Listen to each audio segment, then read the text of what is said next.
ভারতীয় 527টি পণ্যে ক্যান্সার সৃষ্টিকারী আপনার উপাদান রয়েছে।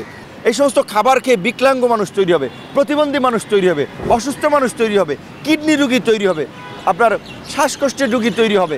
জনগণকে আহ্বান জানাবো, 2 পয়সা বেশি গেলেও আল্লাহর হস্তে ভারতীয় পণ্য আপনারা বর্জন করেন, পরিহার করেন। আওয়ামী লীগ হয়তো করবে না, কারণ আওয়ামী লীগ তো টিকিয়েছে ভারতের গোলামি করে, ভারতের আপনার দাসত্ব করে। তারা চায় যে এই দেশকে ভারতীয় একটা অঙ্গরাজ্যে পরিণত করতে। প্রধানমন্ত্রী দেখেছেন আপনারা, পশ্চিমবঙ্গ কিংবা ভারতে গেছেন, অনেকে এই আপনার বাংলাদেশের মুখ্যমন্ত্রী হিসেবেও তাকে সম্বোধন করেছে। এবং প্রধানমন্ত্রী জানেন যে ভারতের বন্দুকের নল তার দিকে, তিনি বামে ডানে তাকালে কিন্তু তার পরিস্থিতি ভয়ানক হতে পারে। এটা কিন্তু ভারতীয় আপনার সংশ্লিষ্টতা হয়েছে। বঙ্গবন্ধু শেখ মুজিবুর রহমান যখন আপনার ভারতের বিধিনিষেধ উপেক্ষা করে ওআইসিতে আপনার ওআইসির সম্মেলনে পাকিস্তানে গেলেন, কারণ বঙ্গবন্ধু বুঝেছিলেন বাংলাদেশ একটা মুসলিম অধ্যুষিত দেশ, এই দেশকে এগিয়ে নিতে হলে মুসলিম দেশগুলোর সাথে, মিডল ইস্টের সাথে সম্পর্ক স্থাপন করতে হবে। এমনকি পাকিস্তানও যেহেতু একটা মুসলিম কান্ট্রি, কাজে মুসলিম উম্মার জায়গা থেকে তিনি পাকিস্তানের সাথে সম্পর্ক উন্নয়ন করেছিলেন, ভুট্টোকে এই দেশে তিনি এনেছিলেন। এইটা ভারতের ভালো লাগে নাই, যে কারণে ভারত কিন্তু তাকে সরাই দিয়েছে। এমনকি জিয়াউর রহমান যখন আপনার এই 75-এর আপনার 7ই নভেম্বরে যখন সিপাহী জনতার এই বিপ্লবের মধ্য দিয়ে যখন তিনি রাষ্ট্র ক্ষমতা আসতেন, তখন ভারতের যে প্ল্যানটা ছিল যে বাংলাদেশের সামরিক বাহিনীকে একটা পঙ্গু করার, সেই প্ল্যানটা আর কাজে দেয় নাই। যেই কারণে সেই আপনার এই 78 থেকে এই অল্প কয়েক বছরের মাধ্যমে জিয়াকেও কিন্তু সরিয়ে দিয়েছে ভারত। এমনকি তার সর্বশেষ আক্রমণটা তারা এই দীর্ঘদিন ধরে যে প্ল্যান পরিকল্পনা করে তারা যে করে রেখেছিল, তার সর্বশেষ ইমপ্লিমেন্টেশন করেছে বিডিআর বিদ্রোহের মাধ্যমে। এই তথাকথিত বিডিআর বিদ্রোহের মাধ্যমে মূলত ভারতীয় অফিসাররা এবং সরকারের মধ্যে থাকা ভারতীয় দালাল এজেন্টদেরকে ব্যবহার করে আমাদের সামরিক বাহিনীকে পঙ্গু করেছে। কারণ আপনারা দেখেন যে বাংলাদেশে যখনই রাজনৈতিক সংকট তৈরি হয়েছে, জাতীয় সংকট তৈরি হয়েছে, সামরিক বাহিনী এগিয়ে এসেছে, নেতৃত্বে বসেছে, হস্তক্ষেপ করেছে।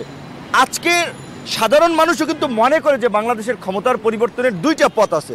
একটা ধারাবাহিকভাবে রাজনৈতিক আন্দোলনের মাধ্যমে একটা গণ অভ্যুত্থান, অথবা একটা সামরিক কূ। এখনকার প্রেক্ষাপটে আমার বিশ্বাস এবং ধারণা যে জনগণ এই শেখ হাসিনার ফেসিবাদ থেকে বাঁচতে, ভারতীয় তাবেদারদের হাত থেকে বাঁচতে, আজকে সামরিক বাহিনী করলেও জনগণ তাদের আর্মিকে ওয়েলকাম করবে রাস্তায় দাঁড়িয়ে, যেটা আমরা আফ্রিকার অঞ্চলগুলোতে দেখেছি।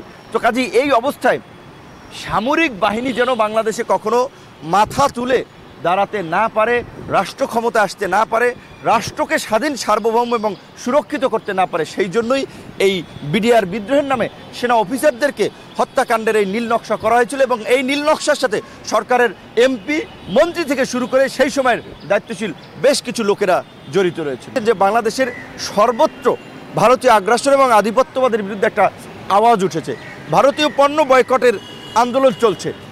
ওবায়দুল কাদের সাহেব, হাসান মাহমুদ, অনেক মন্ত্রীর এমপিরা কিন্তু বলছে যে ভারতীয় পণ্য বয়কট নাকি তেমন আপনার সাড়া পাচ্ছে না, ভারতীয় পণ্য বয়কট নাকি ব্যর্থ হচ্ছে। ওকে ভাই, ব্যর্থ হতে দে, তোদের এত তৎপরতা কেন? আমরা তো আওয়ামী লীগের বিরুদ্ধে দাঁড়াই নেই, আমরা ভারতীয় পণ্য বয়কট করছি।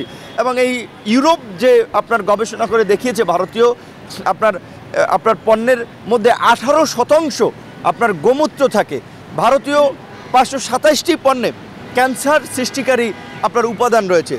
বাংলাদেশের মতো দেশে যেখানে এই যে আমাদের বাইরে থেকে যে আমদানির যে পণ্যগুলো আসে, এইগুলো কিন্তু কার্যকর পরীক্ষা নিরীক্ষা করার খুব একটা ব্যবস্থা নেই। এবং এই দেশে আপনার ঘুষ দিলে বিষকেও আপনার খাদ্যদ্রব্য হিসেবে আপনার এই সরকারি কর্মকর্তা কর্মচারী বা যারা দায়িত্বে আছে তারা চালিয়ে দেবে। কারণ আমাদের দেশে অসততা, ভেজাল, দূষণ, দুর্নীতি এতটা প্রকট আকার ধারণ করেছে, এইখানে ঘুষ দিলে, টাকা দিলে সব কিছু মিলে।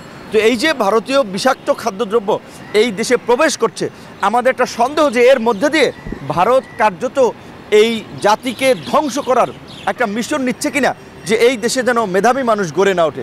এই সমস্ত খাবার খেয়ে বিকলাঙ্গ মানুষ তৈরি হবে, প্রতিবন্ধী মানুষ তৈরি হবে, অসুস্থ মানুষ তৈরি হবে, কিডনি রোগী তৈরি হবে, আপনার শ্বাসকষ্টের রোগী তৈরি হবে। এইভাবে ভারত এই দেশের এই প্রজন্মকে, আগামী মেধাবী প্রজন্মকে অসুস্থ বানানোর জন্য এই ভারত ভেজালযুক্ত পণ্য এই দেশে ঢুকাচ্ছে কিনা, এই বিষয়ে আপনাদের সবাইকে তৎপর হতে হবে, আমাদেরকে তৎপর হতে হবে। বিএসটিআই সহ এই মান নিয়ন্ত্রণকারী যে এজেন্সিগুলো আছে তাদেরকে অনুরোধ করব যে আজকে এই দেশকে বাঁচাতে, দেশের ভবিষ্যৎ প্রজন্মকে বাঁচাতে ভারতীয় যে সমস্ত পণ্য ঢুকছে সেগুলোর দিকেও নজর দিন এবং এই দেশের মানুষকে বলবো স্বতঃস্ফূর্তভাবে সারা বাংলাদেশে যেভাবে ভারতীয় আগ্রাসন এবং আধিপত্যবাদের বিরুদ্ধে ভারতীয় পণ্য বয়কট শুরু হয়েছে, আপনারা সর্বস্তরে যার যার জায়গা থেকে এই ভারতীয় পণ্য বয়কট চালিয়ে যান। হ্যাঁ, একদিনে হয়তো ভারতীয় পণ্য বয়কট সফল সম্ভব না, রাতারাতি সব কিছু ওলটপালট সম্ভব না। আমরা যদি ধারাবাহিকভাবে চালিয়ে যাই তাহলে সম্ভব।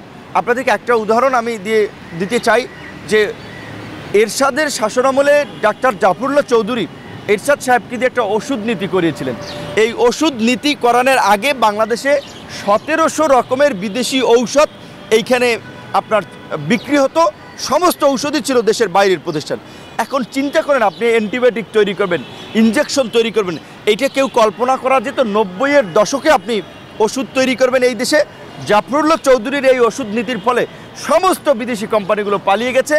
বাংলাদেশের এখন 97 থেকে 98% ওষুধ এই দেশে উৎপাদন হয়। তো ওষুধ যদি এই দেশে উৎপাদন হতে হয়, সাবান, সোনো, পাউডার, আপনার তেল, এগুলো কেন আমরা উৎপাদন করতে পারবো না? অবশ্যই আমরা উৎপাদন করতে পারবো। তাই আজকে আমরা জনগণকে আহ্বান জানাবো, 2 পয়সা বেশি গেলেও আল্লাহর হস্তে ভারতীয় পণ্য আপনারা বর্জন করেন, পরিহার করেন। আওয়ামী লীগ হয়তো করবে না, কারণ আওয়ামী লীগ তো টিকে আছে ভারতের গোলামি করে, ভারতের আপনার দাসত্ব করে।